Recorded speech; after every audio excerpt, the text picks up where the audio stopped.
New videos every day. Life, wisdom, Psychetruth, massage. Hi, I'm Jen Hilman, and today we're continuing the discussion on Swedish massage versus deep tissue massage. So these two techniques are very similar and are often used together to get the optimal result of relaxation as well as stress relief.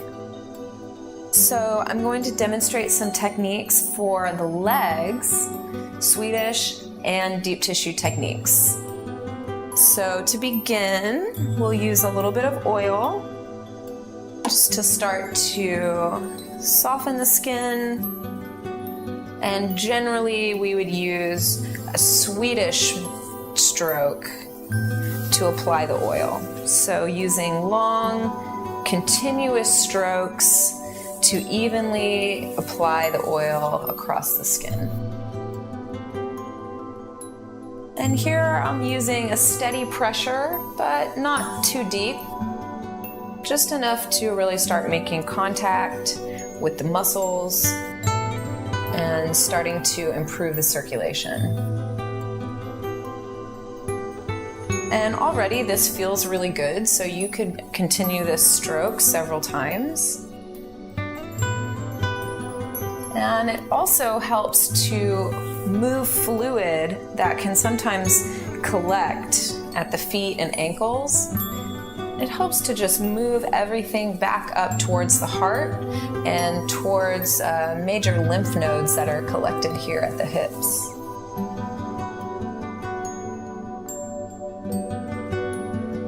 And as you continue this stroke, you can use increasingly more pressure. And just distributing that pressure pretty evenly throughout my entire hand.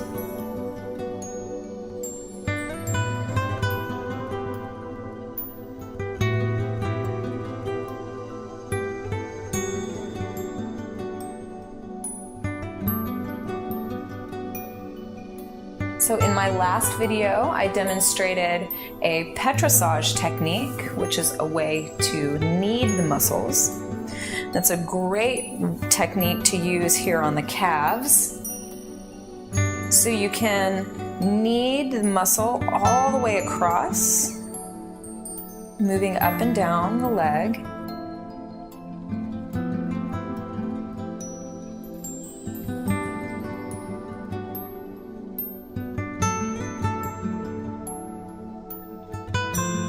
And the most superficial muscle here is the gastrocnemius. That's usually what we refer to as the calf.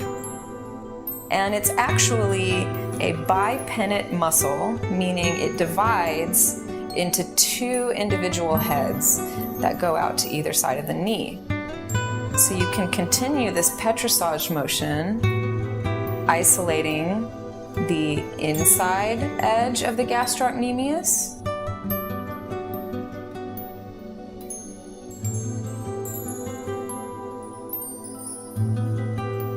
And moving to the outside edge of the gastrocnemius.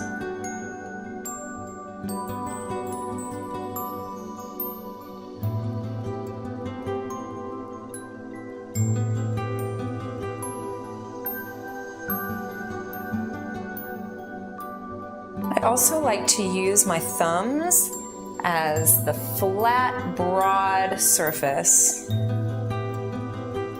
that can just glide all the way from the ankle up to the knee.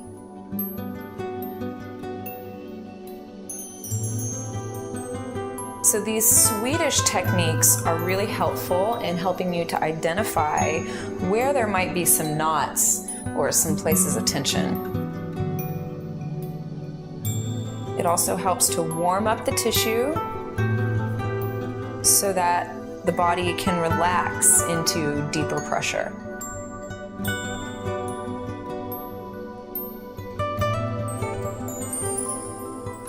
So once I'm ready to start working into some of the deep tissue techniques, I'll use my thumb to work a more specific area.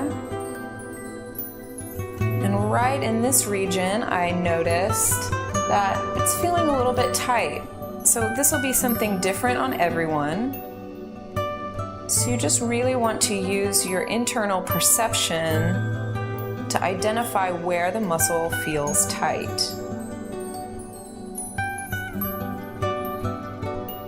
So once I find that tight spot, I can really isolate that area using my thumb or my fingertips.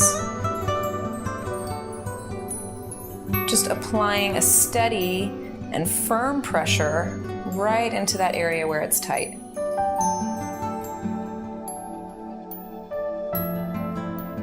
And a common misconception about deep tissue massage is that you have to use a lot of pressure and that it hurts and is painful. And while you will sometimes use very firm pressure, there are other times that don't require very much pressure at all.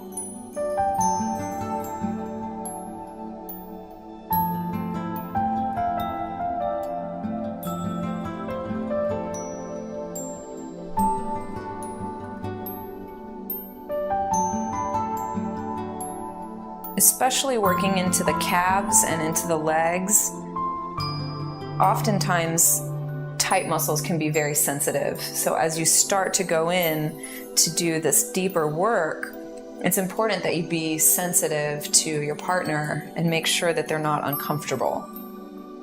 Because if they're in pain, their body will tense up and resist you. So it's kind of counterproductive if you're trying to get them to relax. So there I was just working one area where I noticed some tightness. And as I mentioned, the calf divides into two separate portions. So you can actually come right down the middle, and that will allow you to access what's called the soleus. And it's a muscle that lies underneath the gastrocnemius.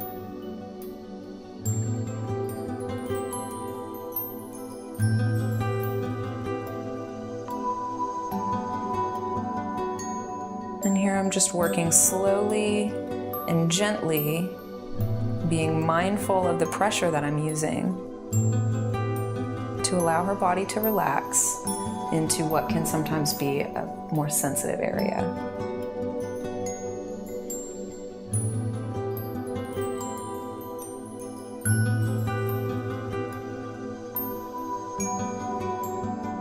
It's also important that you be very careful and mindful around the knee.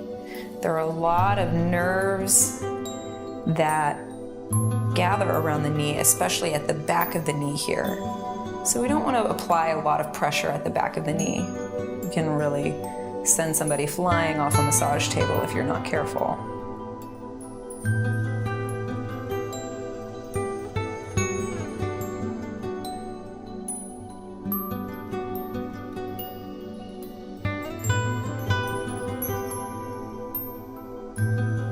And after working some of those tight spots with the deep tissue work, I like to follow up with a little bit more kneading, a little bit more relaxation by using the Swedish strokes. So again, this is another way to approach petrissage.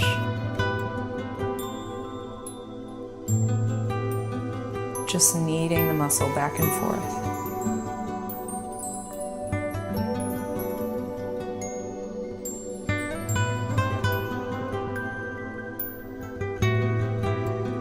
One other thing I like to do is use the forearm on the leg, which can feel like a rolling pin, just rolling out any tightness. It's also great for flushing toxins. So I just come in with my forearm perpendicular to her leg and just start to work slowly and gently all the way up to the knee.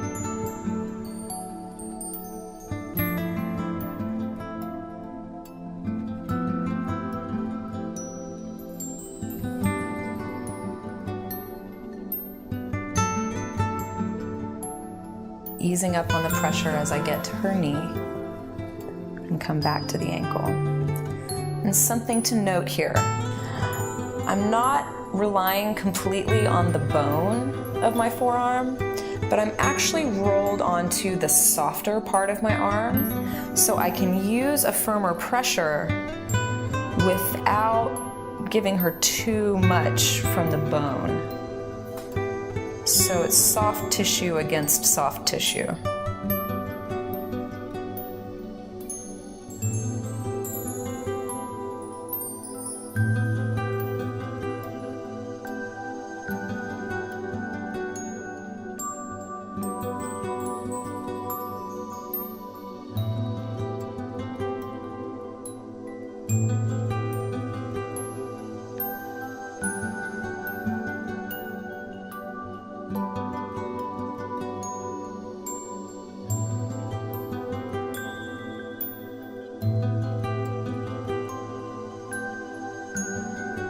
And to end, I always like to give a little foot rub, a little massaging on the soles of the feet.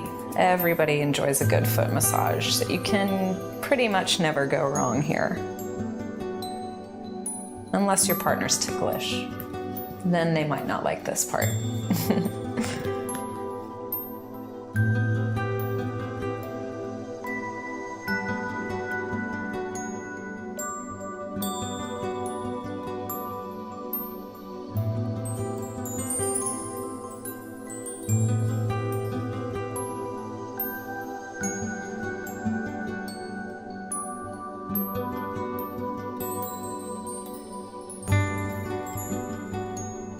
So after working one side, you're ready to move on to the other. So go ahead and favorite this video so you can come back and watch it again and follow along on the other leg. And subscribe to the Psychetruth channel so you can have a full access to my library, where we'll be continuing this discussion of Swedish versus deep tissue techniques for other parts of the body as well. If you'd like to learn more about me and my practice, you can visit my website, jenhilmantherapeutictouch.com. And don't forget to leave me a comment and a thumbs up. Hope you enjoyed this video. Come back and watch again soon. Thanks.